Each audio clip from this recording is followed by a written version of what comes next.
Hello and welcome to Onboards, a deep dive at what drives business success. I'm Joe Ayoub, and I'm here with my co-host Raza Shaikh. Twice a month, Onboards is a place to learn about one of the most important aspects of any company or organization, its board of directors or advisors, with a focus on the important issues that are facing boards, company leadership, investors, and other stakeholders. Joe and I speak with a wide range of guests and talk about what makes a board successful or unsuccessful, what it means to be an effective board member, and how to make your board one of the most valuable assets of your organization. Before we introduce our guest, we want to thank the law firm of Nutter, McLennan and Fish, who are again sponsoring our Onboard Summit, taking place this year in the fall, again in their beautiful conference center in the Boston Seaport. They've been incredible partners with us in every way. We appreciate all they've done to support our podcast. Our guest today is Dr. Angela Jackson. Angela is the founder of Future Forward Strategies, a labor market intelligence, design thinking, and strategy firm that assists leaders with transforming organizations and human capital infrastructure in organizations to maintain competitiveness while creating positive impact. She is also an award-winning social entrepreneur, a global C-suite executive, and an experienced board member.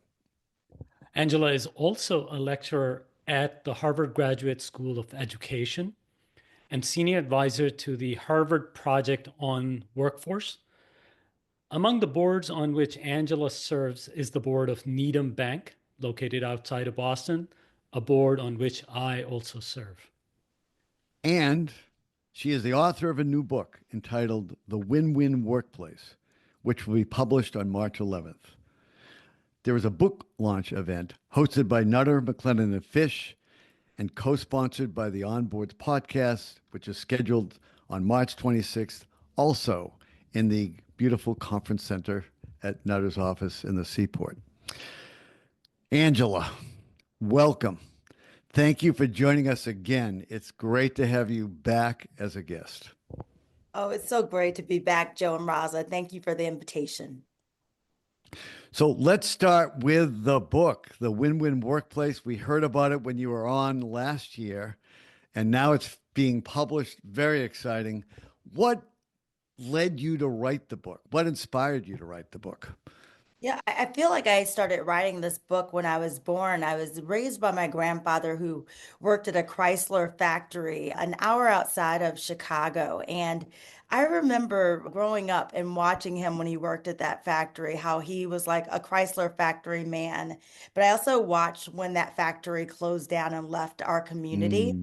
And it really struck on me the impact and the role that work plays in one's life and also in a family and a community. And for me, in thinking about Chrysler, they trained their employees just to do one thing and to do them really well. My grandfather worked on the factory line.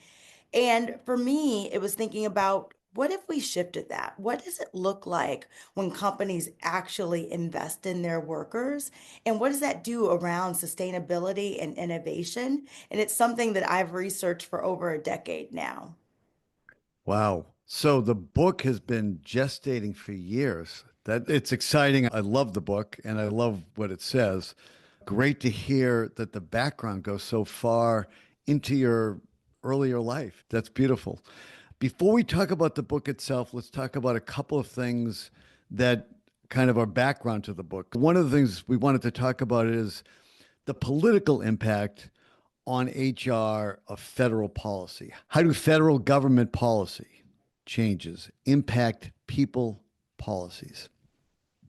Joe, thank you for asking that question. I was just in DC this week at the Bipartisan Policy Center for an event that was called America's Workforce, Creating a Blueprint for the Future. And what I was so excited about this event is that you had people from both sides of the aisle. Federal policy actually really matters. And one thing that rang clear for me from this event, how we think about our talent, how we are thinking about investments as a country in our talent really determines our economic viability, also our national security. And it was really warming and heartening to see that both sides of the aisle were thinking that way. We have to think about investments in workers and upskilling. We have to think about creating the jobs of the future, how people will understand those skills. We have to think about workplace constraints that we have today and what are some of those wraparound supports that workers need to actually be in a mindset to thrive. So, looking at boards, one of the things you mentioned when we talked a couple of weeks ago was that a board without human capital experience becomes a liability on the issue of people. Talk a little bit about that, if you would. Well, the big thing that I think about when we're talking about boards of directors, they have a fiduciary responsibility to think about and oversee the long-term success and business success and sustainability. One thing I've seen in my research over and over is that research shows that companies that are investing in their employees' well-being, that they experience higher retention and lower hiring costs. They have increased productivity and innovation, stronger brand reputation, and also consumer trust. What we're seeing here is that these investments in people aren't just a social good, that they become a business strategy that reduces risk, that enhances financial performance, that helps to attract top tier talent. As a board, if you're thinking about having people around the table that actually has a set of experiences that can help drive performance, boards really do need someone that has that expertise and experience around talent and understanding what good talent procedures and policies look like, and also what to Mm. do when it's not going well and how to attract the best talent. So, does that mean having someone on the board with that kind of background? Does it mean inviting the chief people officer or director of HR to come to the board meetings? What are the ways that you've seen are most effective in making sure that companies are thoughtful about their people policies? So one is having someone on the board that can really think about the people strategies, who can advise on that. And it's always looking through the lens of people on every aspect of the business, because the through line and everything the business touches, there's going to be a person and a human there. So really understanding those impacts and also advising. Second, having the CHR come in. Why that's important right now, we're experiencing unprecedented headwinds in terms of labor. We're moving into a very tight labor market that we'll see in 2025 and beyond. And that has multiple causes. If we think about the administration, their thoughts and perspective on immigration right now. We'll have to look at more of our homegrown talent and have a strategy to do so. We'll have to look at our incumbent workforce and really think about what are the skills that they're going to need to be successful in the future of work, and also in the face of generative AI. So having that perspective there. So we need companies to actually have a strategy. Again, how are they going to attract talent, sustain talent, and continue to develop the talent that they have? And I'm going to guess that without that kind of expertise in the boardroom, it's likely they're going to fall short of the mark. Not only fall short of the mark, they're going to miss opportunities. When people ask me today, what do workforce needs in the event of generative AI? What are going to be the impacts on actual talent? Does it mean that we are going to lose jobs? Does it mean that jobs will change and shift? You need someone at the table who's really thinking about that and helping to develop the strategy real time. Some of the best companies today that I've studied, they have someone in every department thinking about use cases for generative AI. They're thinking Mm. about how they can automate routine tasks, how they can make workers more efficient. And what we're seeing is that every worker is going to need to become, on some level, a knowledge worker. And really thinking about from their seat, how do they add value? How do they work alongside tools like generative AI to do their jobs more efficiently? And so, again, having a strategy around that and having someone whose responsibility to think through that strategy and also to make sure it aligns across the business is going to be of critical importance. Angela, you alluded to top tier talent. And I think that's another thing worth talking about a little more.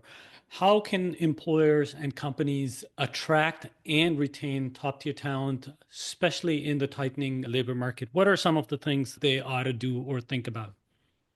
So the biggest thing that we've seen in the research, and I talk about this a bit in the book, The Win-Win Workplace, and it's Pillar 9, it's called entrepreneurial strategies and creating an ownership mindset.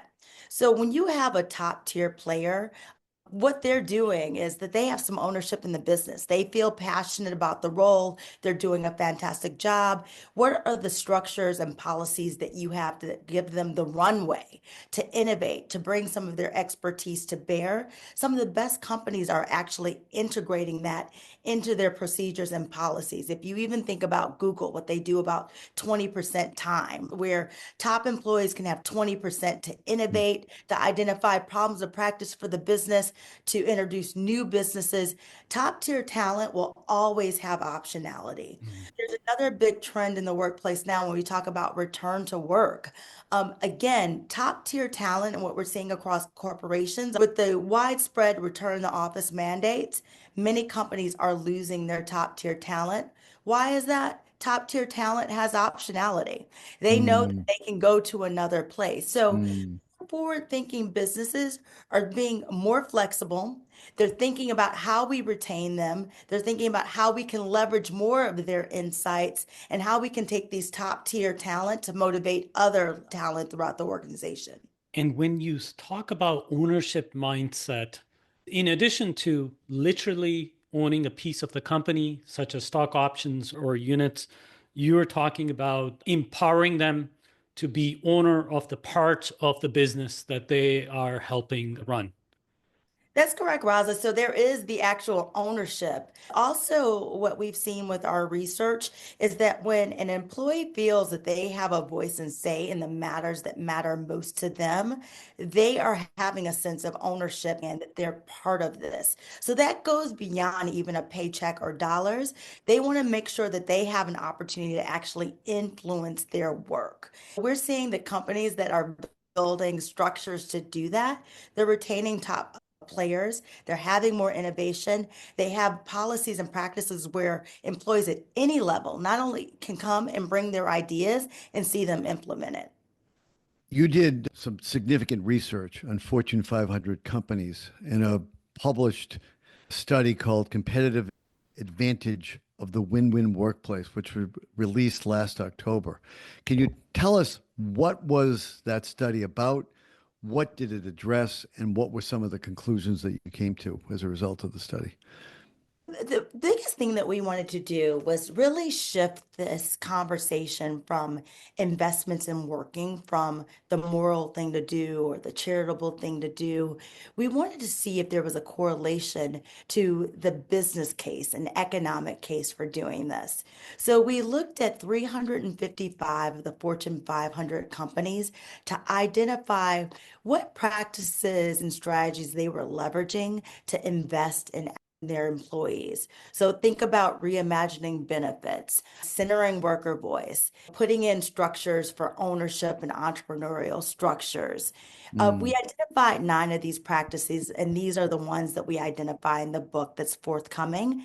And what we wanted to understand, looking at the Fortune 500 companies, were which of these practices actually showed a correlation to financial lift on the business side. What I say to people all of the time is there are many ways that you can invest in employees, and we're not saying all of those are good or bad, but these 9 in particular showed a correlation to lift on the financial side. So, for example, we started with centering worker voice. What we're able to see is that companies that have active strategies to do this, they have 43% higher profits than their peers. That's real dollars and cents when you even Mm. look at some of these strategies. I was just recently with a group of CHROs and chief learning officers of major organizations, and they leaned in when I began to share this data because it actually equips them with the economic case so that they can get more dollars to invest in these areas when you can actually do a dotted line and show how they're driving the business. What about smaller companies? I can understand how Fortune 500 companies might have the resources to do this. What about smaller companies or even private companies that are smaller and may not have the same resources? For smaller companies and medium-sized companies, this becomes even more critical. And I'll tell you why. In a tight labor market that we talked about earlier, that means that wages are going to increase. And the companies who can pay higher wages are typically larger companies. With a small and medium-sized business, now when you have restaurants like McDonald's paying entry level of $20 or $25, a small and medium-sized company says, how can we stay competitive? Well, they can stay competitive based on the culture that they're building with their company. I spoke to 1,000 small business owners at the Jim Moran Small Business Institute last year, and this was top of mind for them. How do we compete for talent if we can't just compete on dollars and wages alone? And one thing I shared with these business owners that I will share with your listeners today is that the advantage that a small or medium-sized business has over a large organization is around culture. It's Mm. around the opportunity. If you work there, you can get to know the CEO. He or she probably knows your name. And that becomes an advantage for people who are looking for community. They're looking for family. They're looking for their voices to be heard. And what we're hearing for, especially from millennials right now, is that they want to know that their work actually matters and they want to see that it's having an immediate impact. At a small to medium-sized organization, every worker counts. And any business leader will tell you that. So that becomes an advantage when you talk about how you're reimagining benefits. When you're thinking about a mom or a dad and you're saying, you know what, we're providing childcare or a childcare stipend or a caregiving stipend, those things actually matter and become a differentiator. When employers or companies ask, what do the best board members want?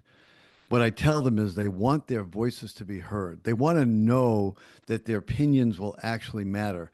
And what you're really saying is, so do your employees.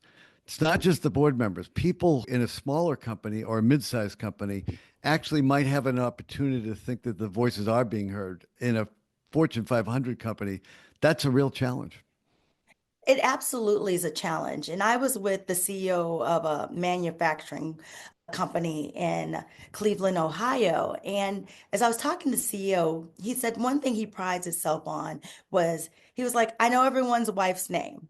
He was like, I Mm. still take the time to handwrite a birthday card, not only to them, but also to their wife and to their children. As I went through and I was on the plant floor talking to actual employees, they were like, this feels like a family. And that again makes a difference. All of us want to be seen. We want to be recognized. And that gets harder and harder. Raza, you know this. We're both on the board of Needham Bank with Joe Campanelli. Our company went public, and I shared the story before. He decided to ride on a chartered bus with the rank and file employees to Mhm. travel from Massachusetts to New York. Of course, he could have flown in, he could have had a private driver. He really want to be shoulder to shoulder and celebrate this moment in employees. Those are the moments that matter. Those are the things that you can do with a small to medium sized company that you might not be able to do with a larger organization. Great example. Could you maybe just let us know what is the second round of research that you're doing? What is that looking at? We are looking at small and medium-sized businesses. As I mentioned, we started with the Fortune 500.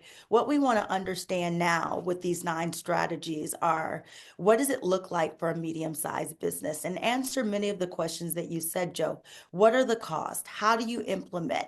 Many small and medium-sized businesses, they don't have CHROs or chief Mm. people officers. So how do they do this in a sustainable way? What I'm doing with my research team right now are studying case studies of how do you implement this and how is it sustainable. And that's why I was out in the middle of the country at Jurgens looking at this manufacturing company to say, okay, you've got 2,000 workers. How are you doing this with 2 HR people? What's the role and the job to be done of the CEO versus someone that's in human resources versus the rank and file and frontline managers? Angela, we really love that the study tied those 9 factors or pillars to profitability. And it also gives us great appreciation that those same pillar might apply even more to small and medium businesses. Now, when somebody is on the board, why should the boards be caring about the win-win workplace overall? I mentioned before, what it is that this one workplace becomes a strategy and it becomes a business strategy to really think about how we reduce risk. How do we enhance financial performance? How do, like, as I mentioned, we attract the top tier talent? As the labor market tightens and then workplace and workforce expectations evolve, and we're seeing that with some of our millennial workers. The board needs to make sure that we're keeping an eye on the fact that the company can remain competitive and really prioritize its people. Again, there's lots of talks to say people are the best and most important assets of a company. It's for the board to look at and say, okay, how are we showing that? How are we measuring that? How do we actually know that we're doing that? And that'll be different for every company, but that's the role that a board can play. Again, inviting the CHRO in to give a presentation and say, there's a lot going on in the world right now. There's a lot of headwinds. We have a new administration. How are our rank and file feeling about this? Keeping our finger on the pulse of like employee sentiment is going to be more important than ever, because when there's uncertainty at the highest levels in the country, that trickles down day to day. We'll be trying to make meaning of all the changes that are happening, all the new policies. There's a retrenchment around DEI, for example. What does that mean? And when I talk about this, and I've been asked about this at the board level, what do I think around this entrenchment of DEI? I say at its core, DEI was about creating work as it relates to work, was creating workspaces where people could actually show up, be their best selves, and contribute.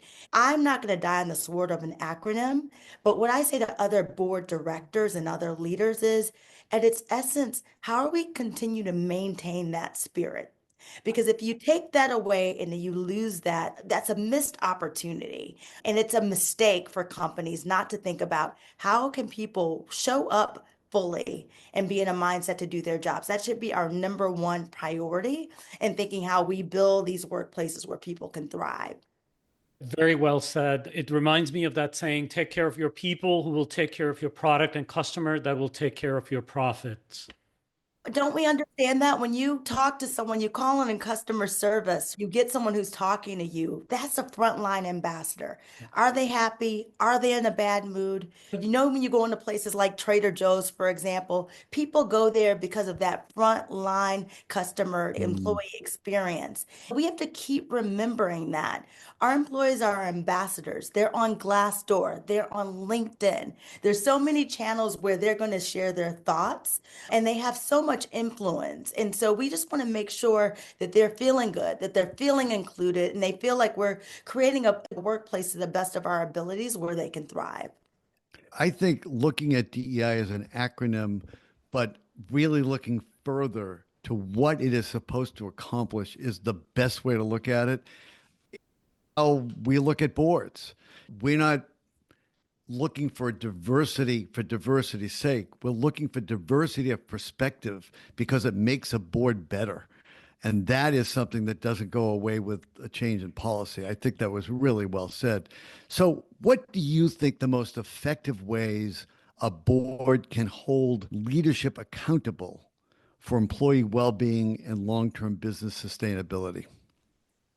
When I think about holding companies and boards themselves and leadership accountable, one is making sure that we have the processes and systems in place to measure what we say is most important.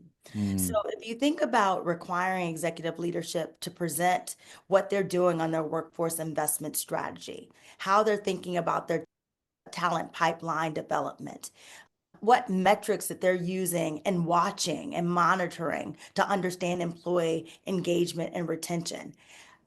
Do they know how employees feel and what is the evidence of that? Are they looking mm, at Glassdoor mm, and some of these platforms? mm. Yeah. The other thing that we think about is compensation. So just like we think bonuses are linked to financial targets, should they be connected to also people metrics along with retention, satisfaction, internal promotions, and growth? As I mentioned to you before, in a tight labor market, it's going to be important that companies have a grow your own talent strategy that starts from the entry level on up. and really understanding what are the dollars, how are we doing this, and how are we doing it in a more systematic way. Then the last one is what we shared, just ensuring that HR has a voice at the table. The CHRO, or if we have other people on board that are doing workforce strategy and planning, that they have a direct line to the board, that we're actually looking at their reports, we're understanding what headwinds they're up against in our particular industry, and that we're being thought partners with them as our talent strategies evolve. Angela, you alluded a little bit to one or two metrics. What are the key metrics boards should be looking at to evaluate the company's commitment to win-win workplace principles? I'm so glad that you asked that. Many times, HR and talent is seen again as an expense. What I've tried to do with the Win Win Workplace book is really show how it can be a revenue driver. What's unfortunate is that many companies don't know the actual cost of their turnover, unfortunately.